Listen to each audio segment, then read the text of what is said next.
Welcome, everyone. Welcome back to another BJC past paper review. Please remember, before you start your BJC examinations, you should always write your school number, your candidate number, which is your personal number, your initials, and your surname. Today, we're going to review a health science paper. This is a paper 2, and this was from the year 2021. Again, please remember, before you start the examination, read through all the instructions, and if you have any queries, please clarify those with your examiner. Let's jump into question number 1. And question number 1 reads that the diagrams show 4 of the 10 main systems found in the human body. It says use the diagrams to help you answer the questions that follow. And so here we have 4 different systems, and let us quickly name them. And if you notice, there is a lungs here, so this must be the respiratory system. All right, so that's the respiratory system. And here we have different organs. You can see we have here the ovaries for female, and then it's also showing you the testicles as well for male. And on top here, we have the kidneys, and on top of the kidney, we can see the adrenal gland.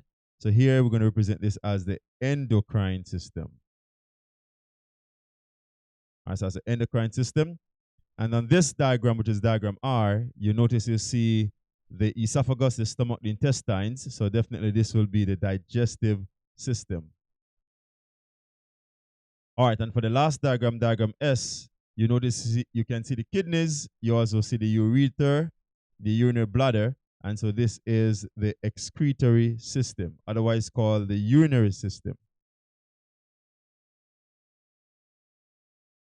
All right, so this is the excretory system.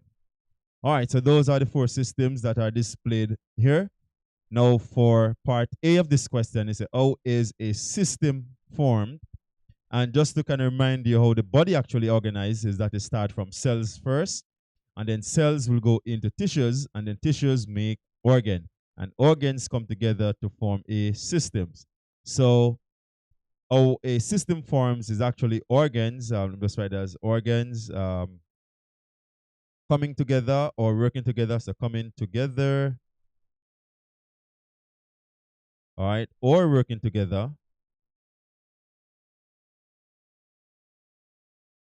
All right, to carry out a specific function.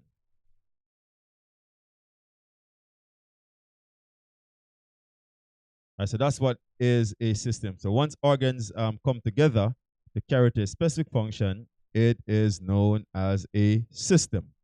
All right, part B is a completed table below by naming the systems and stating their functions. And so for P is the respiratory system, as we have up there. So let's just quickly write that back here.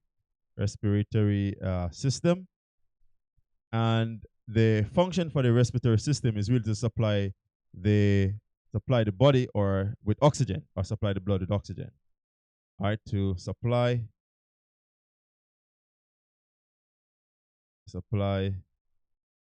the body with oxygen. All right, with oxygen, going a little bit too fast.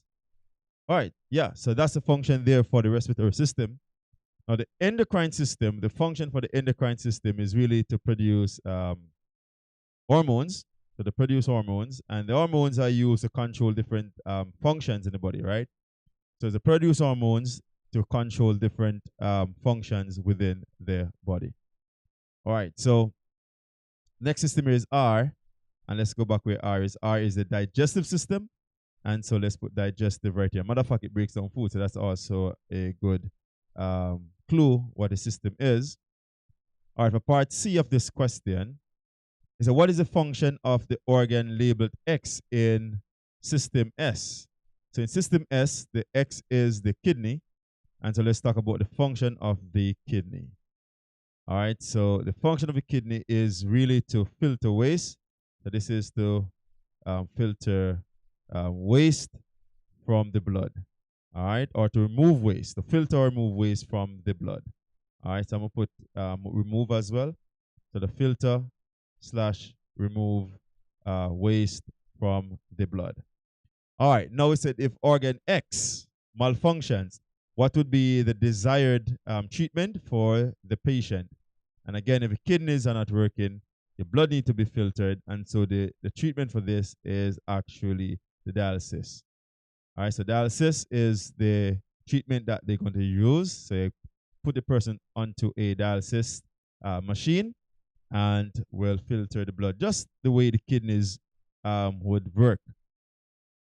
All right, so for part D, here now said that the human body contains 10 main organ systems. Is to give the name of one system not shown in the diagrams and name the main organ found in the system you named. All right, and so the diagram has 4. All right, and so we can actually name some others. All right, so I'm going to name all of them for you and put the organs beside them. And so the first one, which is I think is the easiest one to note in terms of organ here, is the circulatory system. Okay, so the circulatory system is pretty much easy to remember, and the organ in the circulatory system is the heart. Okay, so the heart is the organ for that one. What I'm going to do at the bottom of this page, I will give you the extras. So let me just answer E first, and then I give you the extras, the extra systems below the page. All right, so for part E, is a tube Y and Z are both found in the throat. Describe one structural difference between these two tubes. And so if I go back to tube Z and Y, let's go back to them real quick, Z and Y. So Z is actually the trachea, and Z is the esophagus. How we know that Y is the trachea is because it's connected to the lungs, all right? It runs all the way down into the lungs. And then Z is going to the stomach because this is the digestive system. And so therefore Z is the esophagus. All right, so what's the difference between the trachea and the esophagus? It's simple. The trachea contains some rings of cartilage, so let's make a note of that. All right, so structure Y, which is the trachea. Structure Y contains rings of cartilage. All right. All right, so that's the difference there between both of them. All right, so structure Y contains rings of cartilage, and while structure Z, I should say, so while structure Z, cartilage are not present. All right, cartilage are absent from that structure. And so what is present instead is some smooth muscles. So it's only really made of smooth muscles at the walls of Z. All right, so as I promised, I'm going to give you the other systems of the body and tell you the organs that are found in them. All right, so again, go back to the diagram. We have the respiratory, endocrine, digestive, excretory, and the one we name here is the circulatory system. So we're going to give you the others. So we go on there with 5. So we should have 5 more. All right. And so another one you could have named was the nervous system. And the nervous system will contain the organ that is there is actually the brain. But it's not only the brain that makes it up, but the main organ is the brain. So it's actually the brain and nerves. Okay. The brain, spinal cord, and nerves. That's what make up the nervous system. All right. So the nervous system is the brain, spinal cord, and nerves. All right, let's name another system. Another system that we can name here is the reproductive system. So this will be the reproductive. And the reproductive system contains the ovary if it is a female, and if it's for a male, then you're going to have the testes or testicles. All right. Another system we can name right here is the skeletal system. The skeletal system. All right, let's put that at the bottom so you can see it a little bit better. All right, so the skeletal system. And the skeletal system is not really an organ, but what you find there is bones. And bone is really a tissue, really. It's not necessarily an organ, all right? All right, but of course it can describe as the main part or the main organ of it because the bones will produce blood cells. They help to keep the body upright. They give shape to the body. So the main structure in the skeletal system is really bones. All right, so let's go to the next system that we can name here. We're supposed to have 5 here. All right, so which one I miss out is I said nervous, reproductive, skeletal, and so we can say muscular. Yep, the muscular system. And so the muscular system here is really muscles, and muscles again is a tissue, not necessarily an organ. All right, so we can name another one here. So we're going to name the lymphatic system. And so let's talk about the lymphatic system. Lymphatic system. And the lymphatic system is what helps us to protect or protect our bodies from infection. So what you find in the lymphatic system is really lymph nodes, and again, this is not an organ, all right? So you find here lymph vessels, I would say, and lymph nodes. So lymph vessels and lymph nodes, all right, and lymph nodes. All right, so those are what you find in lymphatic system. Very important structures there. And also, the lymphatic system helps to take substances to and away from our cells as well. That's also very important. I'm going to name another system, even though they say 10 basic one. And notice, matter of fact, I tell you why they say 10. Because say in the body, but there's one that is outside of the body technically. And this one is called the integumentary system.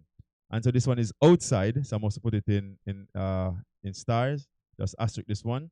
So this one is the integumentary system. All right. And so the integumentary system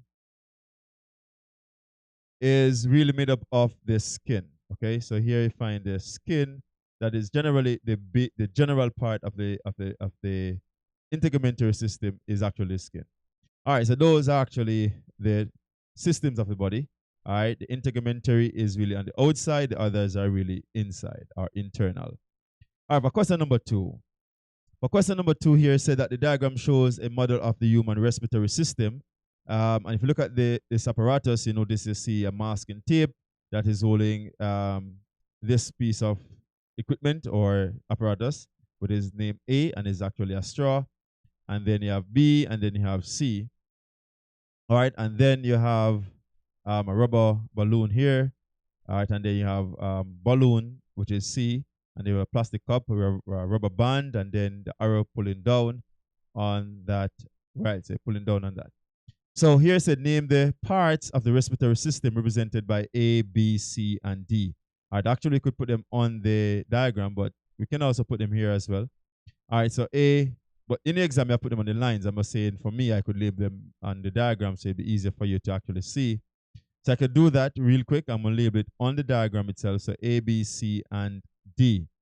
All right, so A is a trachea because if I go down on the line, let me go down on the line just to. All right, so A is trachea, B is the bronchus. So I must remember that. So A is trachea. All right, so A is trachea. I really wanted to see it, so hopefully remember what it looks like. You know what? Let me label them on the diagram as well, so it'll be easier for you. So A is trachea.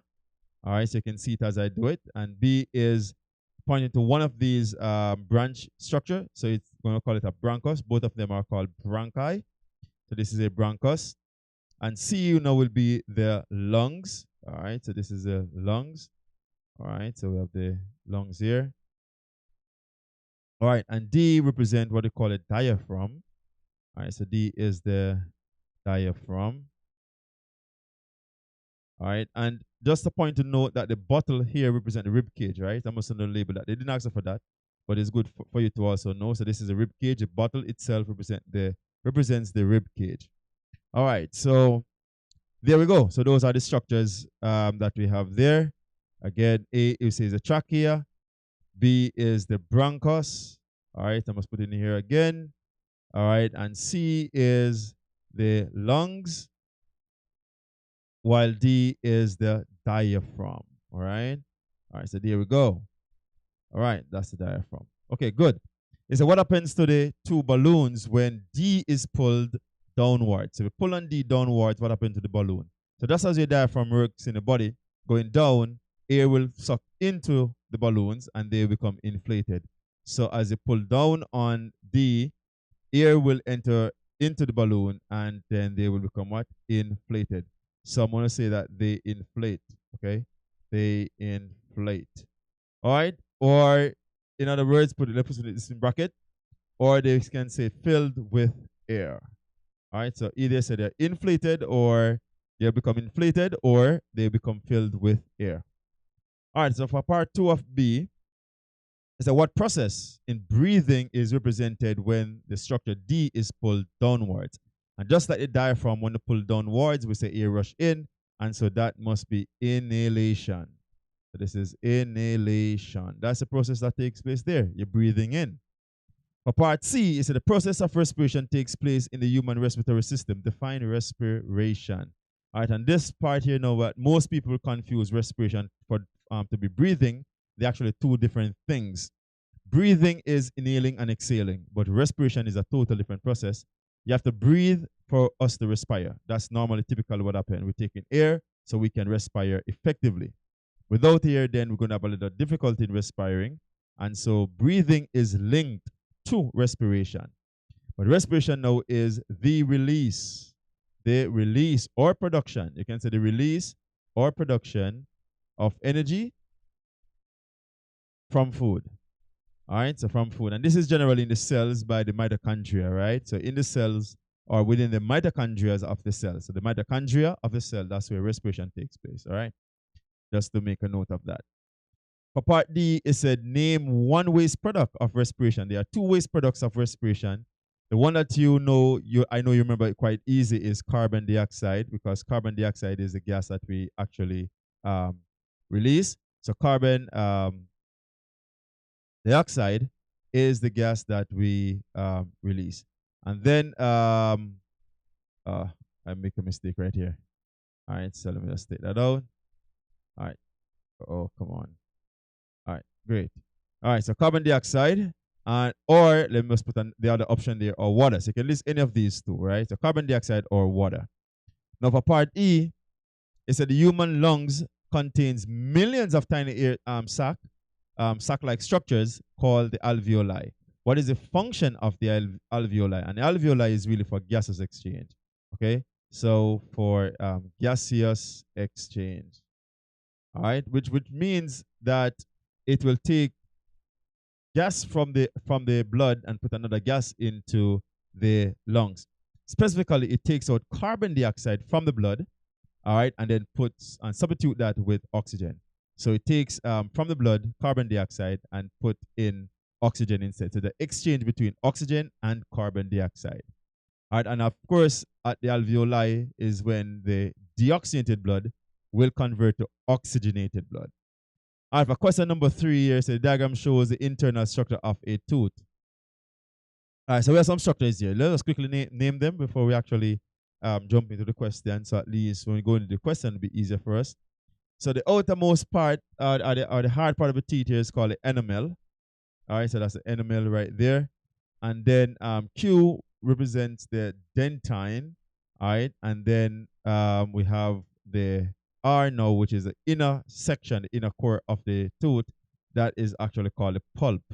All right, and that's where if tooth decay reaches to the pulp, you're going to be in some serious problem. All right, you're going to feel some serious pain. All right, so we have a cement, or what they call a cementum, and then T, it is actually representing a nerve. And I said nerve based on how it is coming from one main thing and then start the branch all over the place. So it's really a nerve. All right, just to point out right here, there are two structures I wanted to talk about, or two sections of a tooth. We have the uppermost part and we have the lowermost part, and they have specific names. I just want to mention that. And so the uppermost part of the tooth right here that is coming out of the gum, that is actually called the crown. All right, and then the lower part is the root, as you suggest. All right, so that's a root. All right. Now, again, it's a name the parts P and Q, which we already named those parts. So P is the enamel, as we mentioned that in our labeling. So this is the enamel. All right, and Q is the dentine. All right, so that is the dentine. All right, so for part B, it's a give the name of this type of tooth and state its function. So I want to know exactly what type of tooth is this, and for the fact that you're seeing here, just to point this out, you notice here is pointed. All right, is I mean, I know you're looking for something pointed like needle, but you do not have pointed teeth like needle in your mouth, really. But it's pointed enough, because there are actually three shapes of teeth in our mouth. We have those that are pointy, and the pointy one we call those canines, and we have those that are chisel shape. So the ones that shape like this, like chisel, these are what they call the incisors. So incisor shape something like that. All right. And then now we have the molar and premolar pretty much shaped the same way. They have a like a flat top, and the top is not perfectly flat. You actually will see some ridges, or that, not that the one that gone all the way up in the air, but yeah, some ridges will be there to help to grind down food somewhere, right? Yeah, so that will be pretty much the shape of the um, three teeth. All right, so we have this one being a canine, but the fact that the tip of it is pointed. All right, so we have a pointed tip. All right, so again, this is called canine. And then the function of canine is really to tear food, particularly meat. So to tear food and particularly meat. So meat is a general food that is used to bite into and tear. All right, and that's why canines, which are dogs, they have a lot of canines because they are meat eaters, lions and so on, tigers, definitely. All right, so for part two, it said what is the total number of this type of tooth in the permanent set of teeth? And there's a point to note right here. I'm going to give you this information again. In both temporary and permanent, is the number of canines is pretty much the same. And so we have four, the total of four. So this is four. Four canines, two to the bottom and two to the top. All right. And they're just after the incisor. All right. So name two types of tissues found in a structure labeled R. And let's go back to R again. And R is the pulp. And of course, we are actually labeled one, which is a nerve. So there are two types of tissue found in the pulp, and it actually blood capillaries. So we have blood capillaries, and we also have, beside blood capillaries, what we have is nerves or neurons. So we have nerves or neurons. All right. All right, and we can also call them nerve fiber as well, right? So for part D, here now it said name two minerals needed for the healthy growth of teeth. So two minerals needed for the healthy growth of teeth is one is the main one that you'll always remember is calcium. All right, so calcium is the main one that you will know. And not only calcium, we also need some phosphorus as well, right? All right, so I also mention something here because this question is very specific. So we have calcium and phosphorus. All right, the next thing that you can also know that teeth requires is also vitamin D, but vitamin D is not a mineral. They say two minerals, okay? They not say vitamins or minerals and vitamins. You have to be very careful when you're doing the examination to answer specifically according to what they are asking you. All right, so vitamin D is also needed as well. All right, and just to mention again, vitamin C is needed to make to keep your mouth healthy because it will prevent the disease called scurvy. All right, which bleeding gums and so on. All right, so vitamin C is very very important to consume. All right, so here now part E. So name the chemical added to drinking water to reduce tooth decay, and this is fluoride. So they add fluoride to it to prevent the teeth from decaying. All right, so fluoride is that chemical, all right, that they add to the drinking water. All right, now as I promised you that I'm going to give you the number of teeth in temporary and also permanent sets of teeth. And so in a child, for example, let's say a child, put child right here. And in a child versus an adult, which is permanent. So we have the child who's going to be temporary or milk teeth. We call them milk or temporary teeth. All right, and so here we have adult. Let's put adult right here. All right, and again, a child will have like a baby, for example. So a child or a baby, they're what they call temporary or milk teeth. So the first set of teeth in front of the mouth we have is the incisors. So let's put incisors here. Let's put the teeth on this side. So we're going to have the incisors. All right, so incisors, they are only eighth in a baby, or a young child that will have a temporary set of teeth, an adult will have the same number as well. All right, and next thing is after the incisors come the canines, and we already talked about the canines earlier. So the canines, we have here a total of 4 in a child, and also in the adult, which is permanent teeth, we have also 4. So temporary teeth has same number of incisors, same number of canines. All right, next one will be the premolars. All right, and so the premolars, pretty much here, we have in a child, we pretty much, the matter of fact, you know what? Let me call these molars because they're really just molars. We don't really separate them from molars and premolars. So for a child, what we have here, we have eighth, no, actually 12, yeah, eighth. Eighth will be there for the child. And so for the adult, now let me just separate these two because there are 2 teeth right here. We're going to call one premolars and put this here. So let's call this premolars. And premolars will be in the adult will be 8th as well. All right, and then now for the adult, molars in terms of molars for the adult will be 12. All right, so what I wanted to notice that there's a total here of let me just give you this. There's a total number right here. Just wanted to note. There's a total number here of 20. All right, so you notice that there are 20 total teeth in the child versus an adult. If you add up all these numbers, what you're going to get is 32. All right, so a child will have temporary teeth or milk teeth, a total milk teeth of 20, while adult will have 32. Okay, just to note those numbers. All right, so just in case you need them for another exam or even this exam coming up, you don't know, it could be anything. All right, question number 4. And the question number 4 here is a diagram shows the elbow joint. The elbow joint is one type of synovial joint found in the skeleton, in the human skeleton.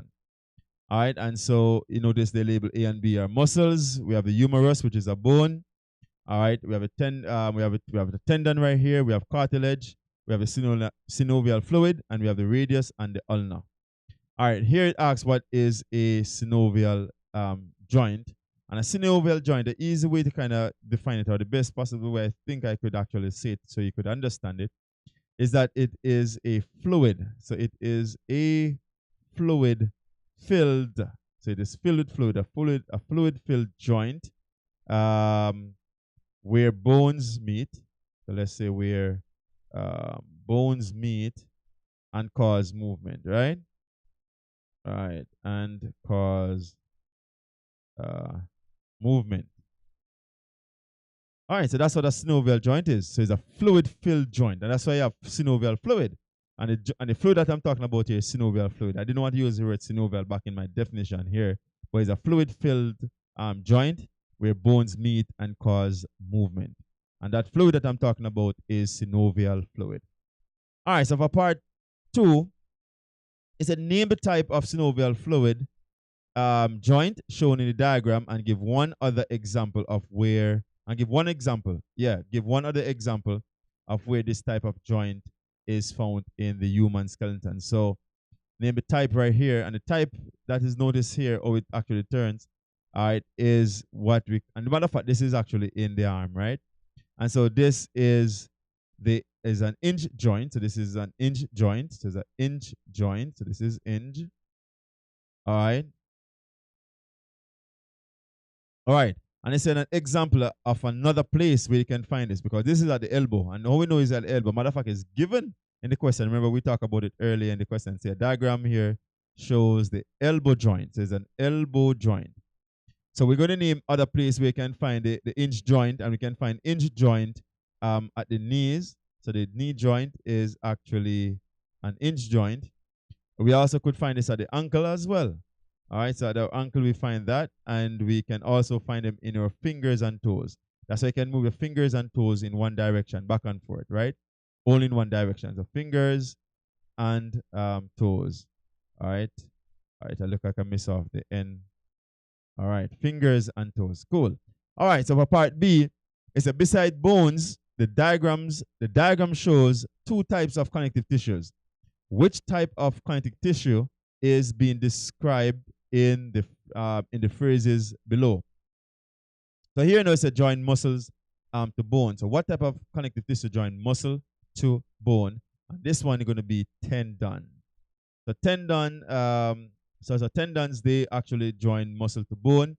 And here now for part 2, it said prevent the ends of the bone from rubbing together. And so from what prevents the bone from rubbing together is actually cartilage.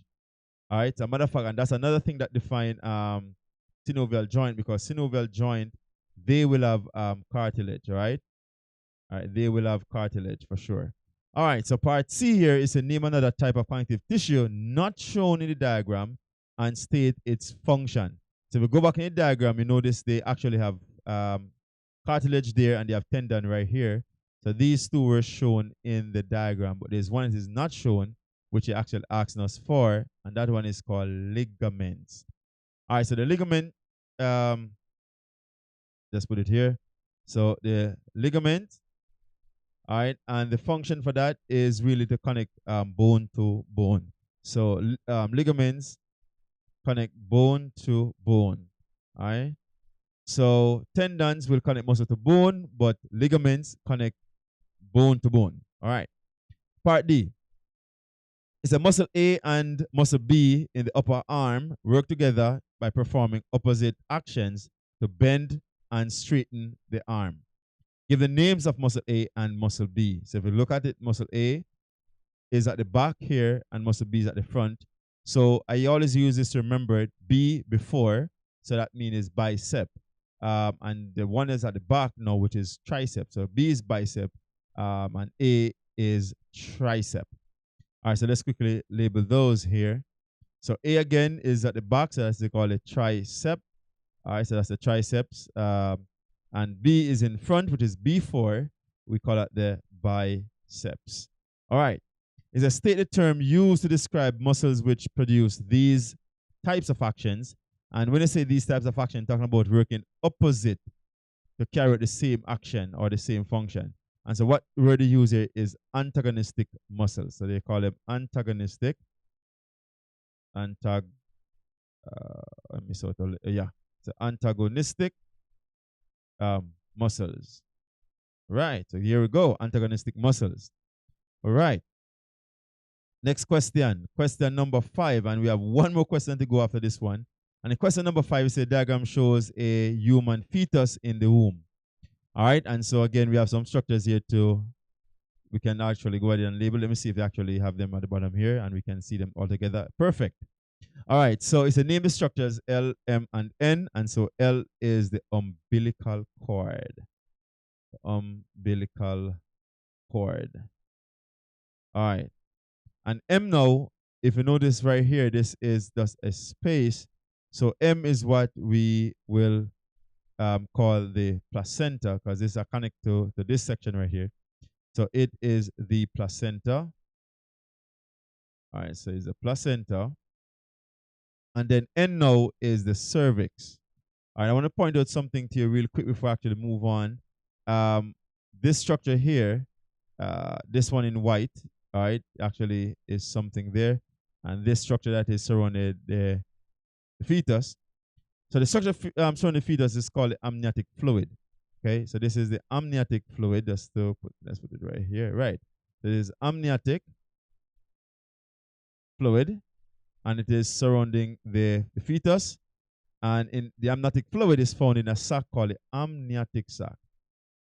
All right, so that's the amniotic sac that surrounds the fetus. Notice how we know it different from the placenta. I just want to make sure we go through it. I want you to kind of point this out. The amniotic sac, right? It goes right around. Notice I'm going to kind of trace it. So the sac goes right around. That's how we know this is the amniotic sac.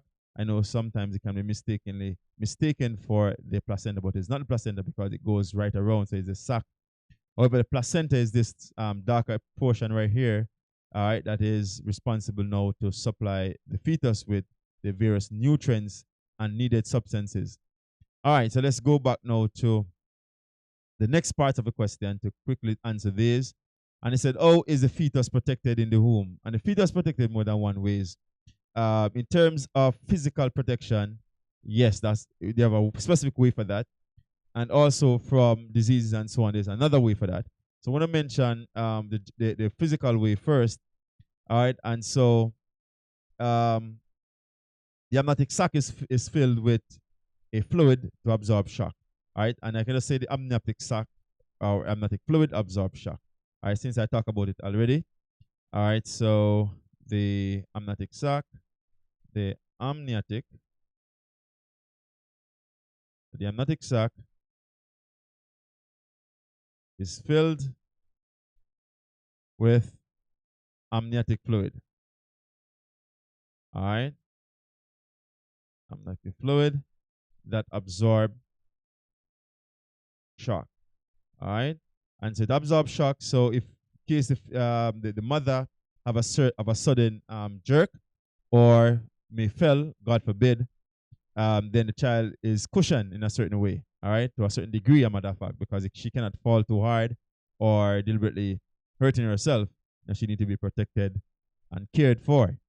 All right, so it's amniotic sac, which is filled with amniotic fluid that absorbs shock. All right, and again, on a disease level, the mother will produce antibodies that will protect the child as well. So there's more than one way that the child can be protected inside of the womb. But in terms of physical protection, it is the amniotic sac that contains amniotic fluid that will definitely absorb shock or vibration, or say shock and vibration, right? Part C now is what is usually the first sign of a woman's that a woman is pregnant. Not sign to you, but sign to her really is that what a condition we call morning sickness. Someone is a quote unquote that is actually called morning sickness, right? So she feel nauseous in the morning. So morning sickness. All right. So she feel a little bit nauseous, especially in the morning. All right. Or I may say nausea. She experiences nausea. All right, so for part D, what is the normal gestation period in humans? And when we say gestation period, talk about the period of pregnancy. So gestation means period of pregnancy. And I want to mention another term which is called lactation. Lactation is that period to produce milk, okay, or the act of producing milk. So gestation is for pregnancy, lactation is for the production of milk. All right, so the average here gestation period or normal gestation period in human beings is actually 40 weeks, which run out to be about 9 months. So it's 9 months as well, because if you divide 40 by 4.3, because 4.3 weeks in a month, so therefore you're gonna have 9 months. All right, so either or either. All right. They didn't specify months or weeks, so you have a choice to put whichever one you want to put. Now, for part E now, is of a part E is a name two substances that pass from the mother's blood to the fetus. And so there's a number of different things pass through. So I'm gonna try to name all of them. Hopefully all of them could hold on the line. And they can name any two, but you need to know all. And of course, the major one there is oxygen, as we know that, because the child will need to respire. The cells in the fetus will respire. So oxygen is passed through. Amino acid is also passed through. All right, amino acids pass through as well. A very important substance, again, let me just put it over this side, is glucose. I shall put that as number 2. So oxygen and glucose pass through for respiration, right? Not only that, we also have water passing through as well, because the fetus need to keep hydrated. All right, so we have enough space to put almost everything. So water, glucose, yeah, we also have antibodies, okay? The antibodies also pass over as well to protect the child, as I mentioned earlier, from diseases and pathogens, right? Also, what pass through is vitamins. We have also vitamins and minerals, right? All right, so just to name some right there. Now, the waste products, now that pass the opposite way. So I could put it here, and please just notice this is waste. So don't think I'm saying that these substances pass through. I'm just saying these are waste substances. All right, I should. All right, okay. Let me just. All right, no, let me change this back to my blue. I need to put something else here. All right, so let me just quickly put the waste here in red at the bottom here. The waste in red. All right, so this is the waste now that I'm talking about. So waste in red. So the waste substance that pass from the fetus into the mother will be carbon dioxide, right? Carbon dioxide. And we also have urea pass through as well. The carbon dioxide and urea are the main chemicals that will pass from the fetus into the mother. All right. Now for part F. For part F. Now in part F, it says some pregnancies result in multiple births, one of which is twins. Twins can be maternal or fraternal. How are fraternal twins formed? And fraternal twins is the same thing as non-identical twins. So therefore mean that two eggs were fertilized. So two eggs. Let me change this back.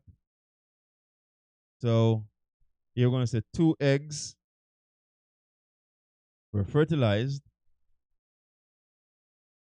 All right, were fertilized at the same time. All right, so two eggs, and let me just say two different eggs, right? And let's put the word different there. So two different eggs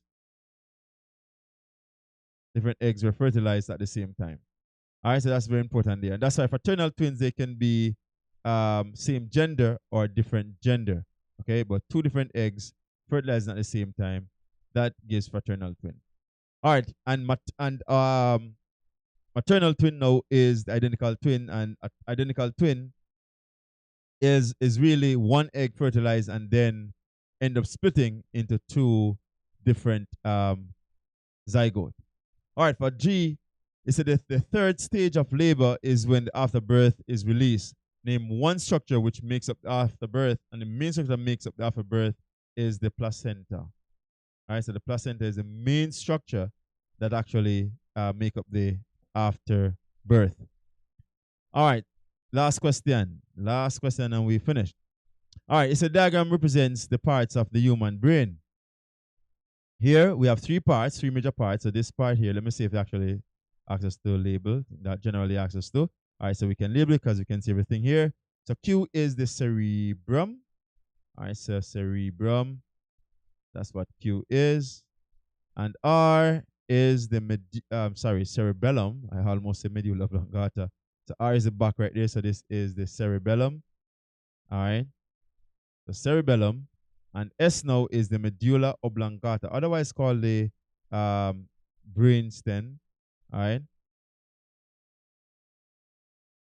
All right. Yeah. So medulla oblongata, all right, is that section right there. That is the small part in almost to the front. All right, and is actually called the brain stem as well. All right, so next part of the question is identify the parts of the brain which are responsible for, so that's the next part, which is part B, the part of the brain that's responsible for balance, and that is actually the cerebellum, and the cerebellum is structure R. So this is the cerebellum. All right, and cerebellum is structure R, so I'm going to put R in bracket there. Guys, identify the part of the brain. I didn't say name the part of the brain, so that's also critical as well. So in this case, what I'll do, I'll put the letters first. Let's put the letter first, and let's call it R, because never say name it. So just in case they're not giving a mark for the name, at least you have the structure that identify from the diagram. All right, thinking and memory. And thinking and memory is Q, which is the cerebrum. So your intelligence, so smart you are, it depends up on your cerebrum. All right, just to mention that. All right, so part C. All right, so part C is which sensory organ assists the brain with keeping your balance, your body balance. And so beside the cerebellum that keeping the balance, which other sense organ, and the sense organ you're talking about here is the air. But the air contains what they call a semicircular canal that will help with balance. All right, so that is the air. All right, they said the nervous system now, which is part D. The nervous system can be divided into two smaller systems. Name the system which makes up the brain and spinal cord. And what makes up the brain and spinal cord is called a central nervous system. So this is called a central nervous system. A central nervous system. And the central nervous system is denoted as a CNS. Okay, so central nervous system, CNS. And the other one is called the peripheral nervous system, otherwise called the PNS. All right, so PNS or peripheral. All right, I don't want to put it here. I don't want you confused with that. Yeah, but just remember, it's PNS. I put it on this side right here. It's not any answer. So PNS is called the peripheral. All right. So the peripheral nervous system, peripheral nervous system, all right, is the other nervous system. And what the peripheral nervous system is, the peripheral nervous system, it actually contains all the other nerves with the exception of the brain and spinal cord, right? So again, and remember that the peripheral nervous system is the part that um, made up of all of the nerves except the brain and spinal cord. All right, so just to note that. All right, so the peripheral nervous system, otherwise called PNS. All right, so for part E, it said, what is the function of a spinal cord? And spinal cord is really to bring about reflex action. All right, it is for reflex action. All right, so to bring about reflex action. To bring about reflex actions. All right, and so reflex actions are immediate responses to stimuli. So once you react immediately to stimuli, it's the same thing as reflex, right? So it's without the brain, without thinking, but it's fast and immediate. So it's also important to take out of danger to let you respond fast enough so that you can protect your body in some cases. Like touching something that is hot, you respond by reflex action. And so it is very fast. You get yourself out of that situation or danger. Now for part F, it's a name the bones of the human skeleton that protects the spinal cord. And the bone that protects the spinal cord, matter of fact, the spinal cord run through it, is called the vertebrae. All right, so the vertebrae is the bone that protects the spinal cord. The spinal cord is found within the vertebrae. For part G, which is the last part of the question and last part of the paper, is what forms the basic unit of the nervous system, and this is called nerve cells or neurons. So it's nerve cells, otherwise called neurons. Okay, the nerve cells or neurons. All right, and so this is the end of the paper. I'm very happy for you to be here, and I wish you luck on the exam. Keep tuned, keep safe. Blessings.